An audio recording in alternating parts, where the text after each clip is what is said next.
अस्सलामुअलैकुम, welcome back to my channel. आज हम हज़रत आदम अलैहिस्सलाम चैप्टर 1 का पार्ट 3 शुरू करेंगे। तो चलिए शुरू करते हैं। इब्लीस के इरादे। इब्लीस ने अल्लाह के धुतकार देने और सबके सामने बेइज्जत करके निकल दिए जाने पर जाते जाते ये कहा कि अब मैं क़यामत तक आदम की औलाद को बुरी बातें सिखाता रहूँगा, उन्हें नेकी के रास्ते से हटाने में लगा रहूँगा। ये कहा और जन्नत से निकल गया। अम्मा हवा की पैदाश। प्यारे बच्चों, आप हज़रत आदम अलैहिस्सलाम जन्नत में रहने लगे, लेकिन आप अकेले थे। आपकी तबीयत कुछ उदास रहती थी, तो अल्लाह ने इसका इंतज़ाम कर दिया। वो यूँ कि एक दफ़ा आप सो कर उठे तो अपने सहारे आपने एक नहायत खूबसूरत खातून को बैठे देखा। आपने पूछा, तुम कौन हो? वो बोली, मेरा नाम हवा है। खुदा ने मुझे आपकी तन्हाई और उदासी में आपका साथी बनाकर पैदा किया है। अब आप दोनों खुशी खुशी जन्नत में रहने लगे। जन्नत का एक फल खाने से मना। अल्लाह ने आपको इस बात की इजाज़त दी कि जन्नत के जिस फल को चाहे खाएं और जिस नहर का मर्जी पानी पिएं, अलबत्ता एक दरख्त के करीब जाने और इसका फल खाने से मना फरमा दिया। इब्लीस जो कब से मौके की तलाश में था, आज से आदम अलैहिस्सलाम और हव्वा को फंसाने का मौका हाथ आ गया।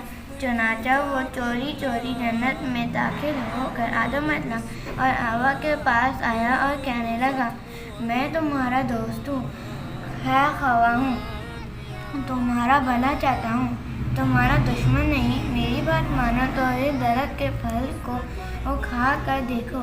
इसके खाने से आप दोनों को जन्नत में हमेशा की ज़िंदगी मिल जाएगी और आप दोनों फरिश्ते हो जाओगे।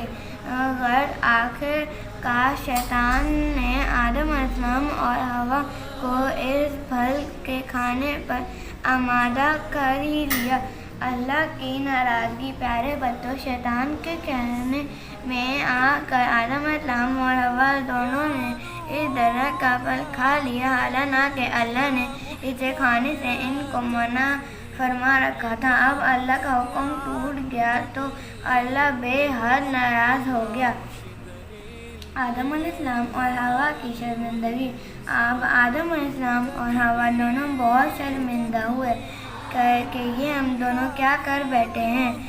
फ़ौरन तौबा की, अल्लाह से माफ़ी मांगी तो अल्लाह ने भी इनकी सच्ची तौबा पर इन्हें माफ़ फरमा दिया, लेकिन साथ ही ये फैसला भी सुना दिया, अब तुम दोनों नीचे ज़मीन पर जाकर रहोगे। जो तुम्हारा असली ठिकाना है वो वहीं तुम दोनों अब रहोगे। बाकी ज़िंदगी के दिन पूरे करोगे और इस ज़मीन पर तुम दोनों की मौत आएगी और क़यामत के दिन तुम दोनों को इस ज़मीन से दोबारा ज़िंदा करके उठाया जाएगा। ज़मीन की आबादी। अब आदम अलैहिस्सलाम और हव्वा ज़मीन पर रहने लगे। अल्लाह ने आप दोनों को खूब औलाद दी और ज़मीन पर आपका बहुत बड़ा ख़ानदान बन गया और बसने लगा। आदम अलैहिस्सलाम और हव्वा दोनों ने ज़मीन पर ज़िंदगी गुजारने के लिए चीज़ें इकट्ठी करने में बेहद मेहनत की।